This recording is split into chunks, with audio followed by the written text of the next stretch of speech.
د نبی علیه الصلاۃ والسلام عادت مبارک دا چې څوک به هم بیمار شو نبی علیه السلام به پوښتنې لورته هغه کافر او مسلمان او هغه مشرک او هغه يهودي تاسو ډېر واقعیت داسې اوریدلي چې د يهوديانو بیمار فرسلم نبی علیه الصلاۃ والسلام ورغلی دی نه ابو جهل چې وکتل چې ر دې خو د ارسل بیمار فرسل او تاسو لورځي راشه وسو سره یو کار کوم ځان په زور باندې نه جوړ کو ځکه دا ورته پته چې به زما تاسو لرازي نه ځان په زور باندې نه جوړ کو او په لار کې یو کوی او کنسته د پورته چې کملار راتله هغه کې یو کوی او کنسته او د پاسه په داسې یو کچه غونته کې سفر وکړ لختې مخکې پکې خو دی او بیا په خاور ورواړه ولا کچه غاړي ورله جوړ کړي نو دوی به وایي چې دا لار ده نو دوی چې څنګه په دې خپه کې د ښکته به ورته وشي د ښکته ورته وشي په تکلیف به شي په دې کې به ننوځي یا به بیا موږ د پاسه ورته وکړو نعوذ بالله مړ به کوم به خلاص شو نعوذ بالله دا یو سازش جوړ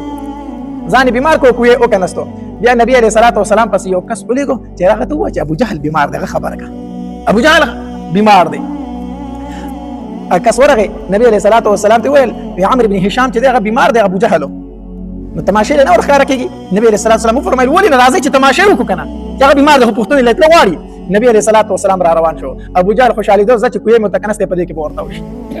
چې څنګه په لار باندې روان دی فورا جبرئیل علیہ الصلوۃ والسلام راغی وی د الله پاک پیغمبر مخکې لاړ شي ولی ویزه که تاته په لاره کې کوی کنسته دی په لاره کې کوی کنسته سازش درته کړه مخکې لاړ نشي نبی علیہ الصلوۃ والسلام د لارې نه واپس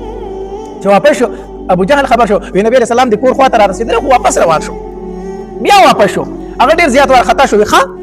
دې زما کور ته رانږدې شو بیا څنګه واپس شو دا خبره تیره شو خو رامنډه کړه چې د کور نه رامنډه کړه دا تیر چې ما په لاره کې کوی کنسته دی چې رامنډه کړه بس پاکه کوی چې پاکه خپل او تحقیق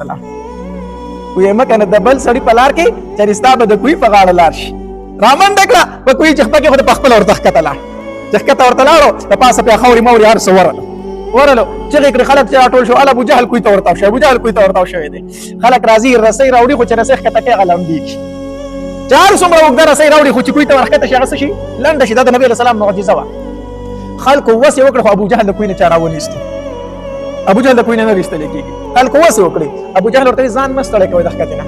نور را له تکلیف را کوي د پاسه غاړي یو راځي خوري را باندې راټاوي په خور کې خو نیم پټ کړه نور تکلیف را کوي تاسو مانه شي استه تاسو کوډي وسه کوي مانه شي استه وې څنګه به ما به هغه سکو باسي چې چاته ما دا کوی کنسته هغه پیغمبر ته وایي محمد تا صلی الله علیه وسلم هغه ما استه شي بل څوک مانه شي استه هغه په سوال جواب وکړي نبی علیہ الصلوۃ والسلام ته ویل شو وی ابو جهل و چې ما دې استه شي بل څوک مې نشي استه راشه غرو باسه نبی علیہ السلام ډیر مهربان او ډیر رحم دلو فضل ډیر زیات نرم وی ټیک ده اگر چې دا کوی د ماته کنسته او اگر چې دا سازش د ماته کړو خو زه به روبا سم خبره کړه چې دا کوی غاړي نبی علیہ الصلوۃ والسلام راغی عمر بن هشام روبا سم د یو شرط په زما باندې یو شرط نه چې څومره شرطونه وای ټول درل منما وما د دې کوی خلاص کا دلته مرما په دې ځای کې اورو خخېګما خو دې ځای نه خلاص کا یو څه شرط دی نبی علیہ الصلوۃ والسلام ورته فرمایل به شرط می دا دی چې راو دي باسم په ما به ایمان راوړي الله به یومني ما به الله تبارک وتعالى پیغمبر باندې ایمان راوړي زه یوازې نه دا ټول کوم یو پتا ایمان راوړي خو ما دې ځای نه وباسه ایمان در باندې راوړم وعده مې در سره دا د نبی علیہ السلام معجزه چې څنګه لاس مبارک ښکته کو ابو جهل لګي کاوه بره دې راوړي چې بره راوخی جو کنه چې څنګه وته نبی علیہ الصلوۃ والسلام ته ویل وی رسول جادوګری ښا څنګه جادو دي کړو ستاسو جادو مقابله نه کیږي ور الله تبارک وتعالى چې څوک بیلاری کی کنه داغه په لار کول بیا ګران دي